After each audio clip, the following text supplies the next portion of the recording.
Hey everybody, how you doing today? Mark here, standing in my dining room. I got the pots and pans that I mentioned back in 2021 that I was contacted by a company called Michelangelo's Kitchen, and they wanted to send me some of their pots and pans to test and review. So it came today and I want to open it up and we're going to unbox it and see exactly what we're dealing with. So this box came from Amazon. You can see the smiley face there.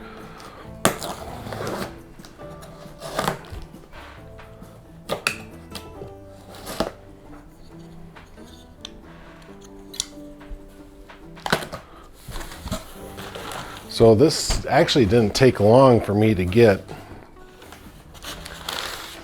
Okay, so just a little bit of paper in there. And the main box.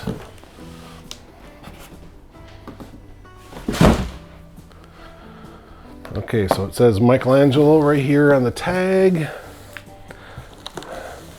Product name, aluminum hard anodized, 13-piece set. Says it's made in China. And the lady that I was talking to, her name was Jade. Jade Yu, I think. Y-U is how it was spelled. She says that they are a German company, and then they have the Michelangelo, which is an Italian name, made in China, and it actually shipped from a Amazon distribution center here in America. So, go figure, right? But anyway, we're going to give these pots a fair shake. Now, I'm going to assume that these are kind of like those no-stick pots that you always see infomercials on. And those have pluses and minuses to them, and you know, pros and cons. So we are going to find out what we got here. Now, like I said, this is just basically an unboxing and my first visuals of it and my opinions and stuff like that. So I don't plan on using them in this video. It's just unboxing. Right off the bat, they gave me this little card about the company, and there's kind of like a history storyline of the company. They started in 1931, so they've been in business for quite a while. It's been 90 years. So yeah, that's pretty cool. Yeah, they started as a silverware company in Han, Germany, H-A-A-N. Okay, so it is technically a German-based company. All right, so here are the care instructions. You can go through and read all of that.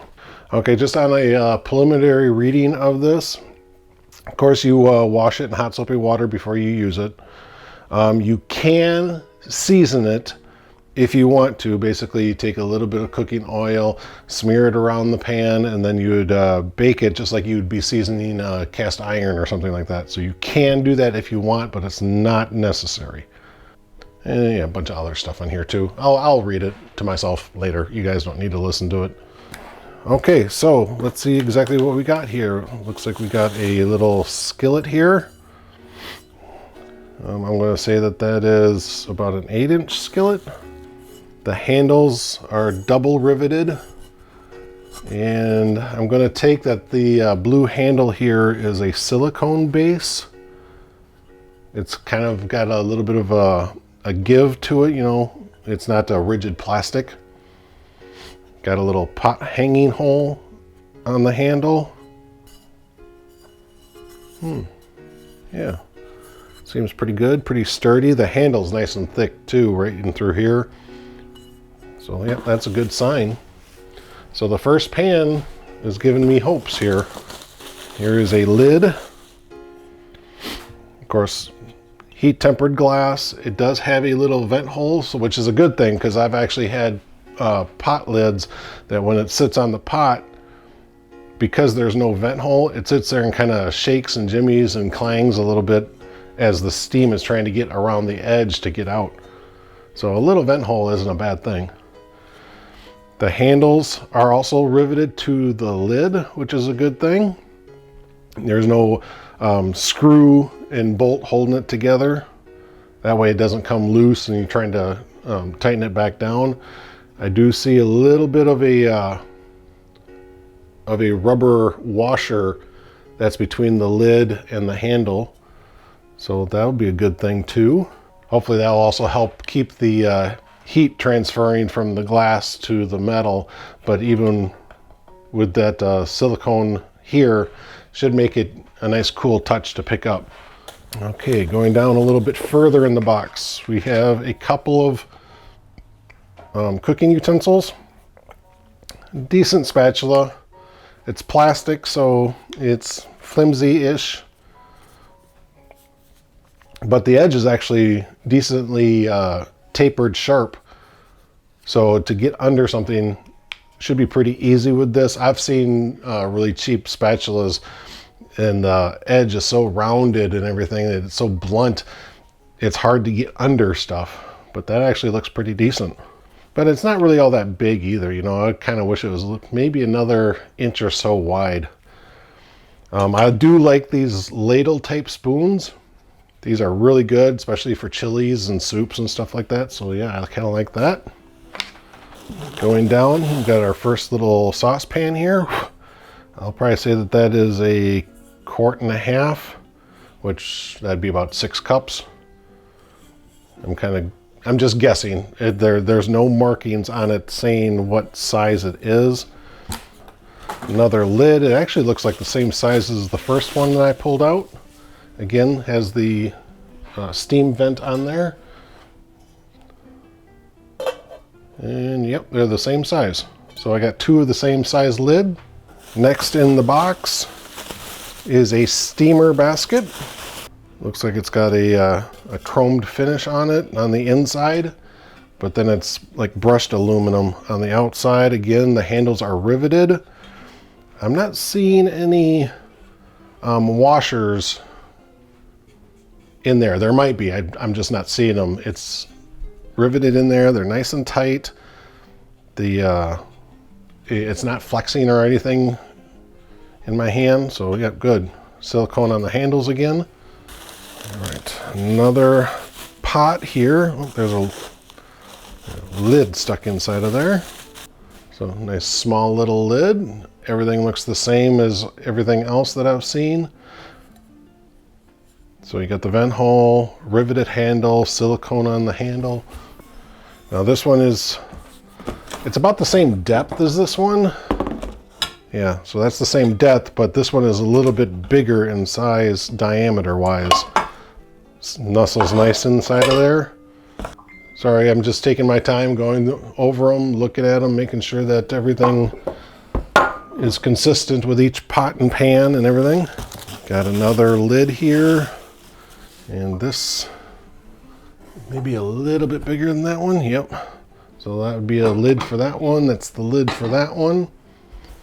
All right, got a deep skillet pan. So that's probably about 3 inches deep and about 10 inches across. So far, all the handles that I'm seeing so far are in good shape. None of them have a good cut in them or anything like that. So yeah, my first impressions are looking pretty good for these. The next one here, we got a nice big size kettle. Nice good sized pot there. Dual loop handles, I like that. Again, the silicone looks good. There's no cuts on them. No major blemishes or anything in the finish, it looks like. Maybe a little dust, but other than that. And then I think this one will actually fit inside of there. Yep, it sure does. All right, and then this one here is our last pan. Good sized skillet, about 10 inches across. And again, everything seems nice and taut and tight. All right, everything's looking great. It really is. So this is the last pan in here. That definitely fits on that. and fits on that. So yeah, that's it, guys. That's the unboxing. My first impressions of this on just a visual inspection look pretty good. You know, maybe a very slight few scratches just from being in the box and being delivered, but nothing major.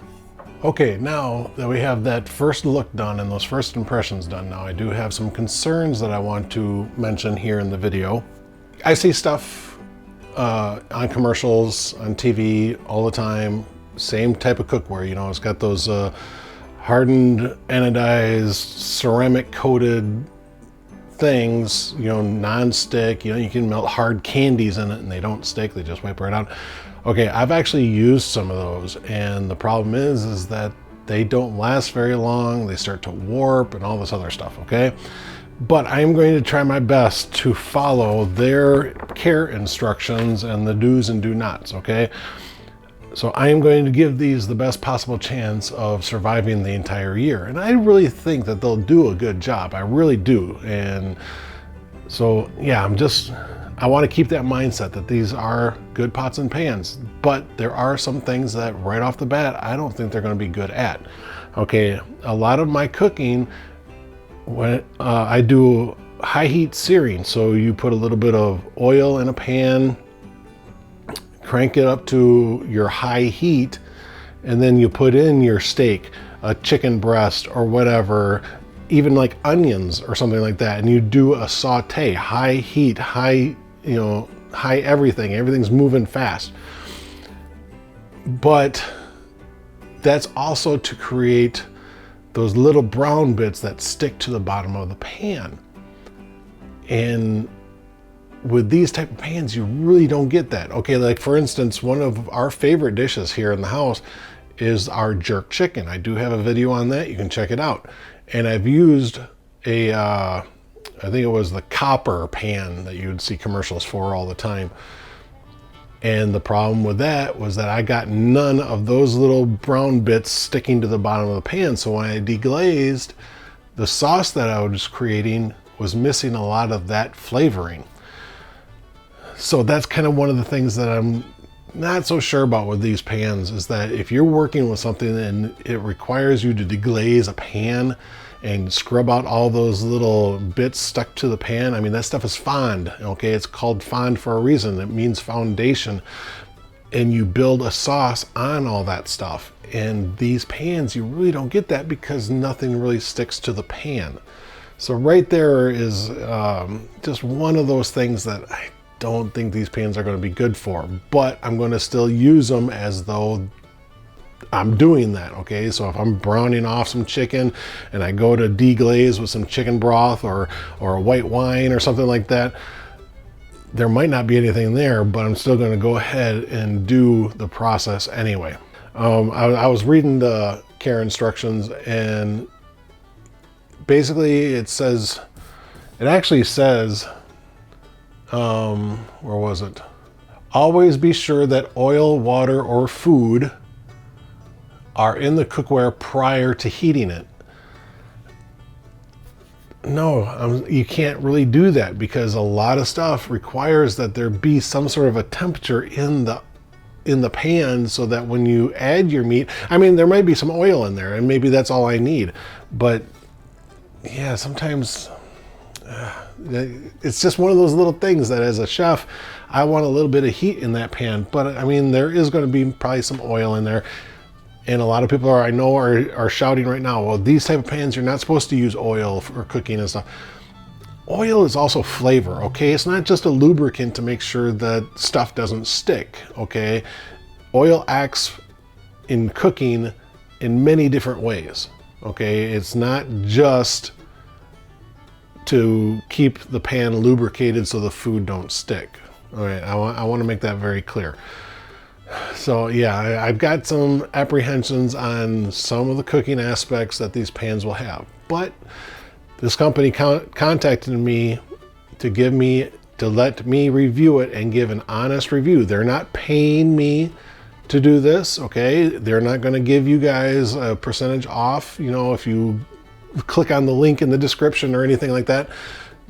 you're not going to get an extra 10% off or anything like that, okay? But at the same time, they are allowing me to give an honest review. They are not saying, well, we want you to say, here's a script and this is what we want you to go by. They are saying, try them out. Let your viewers know what kind of pans these are, what quality they are. And that is what really got me to do this, is that they were letting me give an honest review of these pans. So there could be a lot of good things that these pans do, but there could be a few bad spots. You know, like I said, right off the top of my head, I'm thinking that doing searing and creating that fond on the bottom of the pan just isn't going to happen. But we're going to try it. We're going to find out. I got 1 year, and these are going to be my primary pots and pans. I might have to refer back to some of my other stuff, you know, just because of maybe the volume I'm doing. You know, they gave me that one big stock pot, but maybe I need 2 of them, you know, for a dinner that I'm making. Maybe I'm going to be cooking off some pasta, but then I want to boil off something else, or, you know, just anything. Or I might already have a pot in use, you know, maybe I'm simmering a chicken or something like that to pull apart to make a chicken pot pie or something like that. But I need to have another pot for making dinner that night or something, you know. So I am going to try to use these pots as best I can, and for I guess my primary pot and pan set. I think there's also something else I was going to say, but I just cannot remember for the life of me. So I'm going to let you guys go right here. I will see you guys on the road. Bye.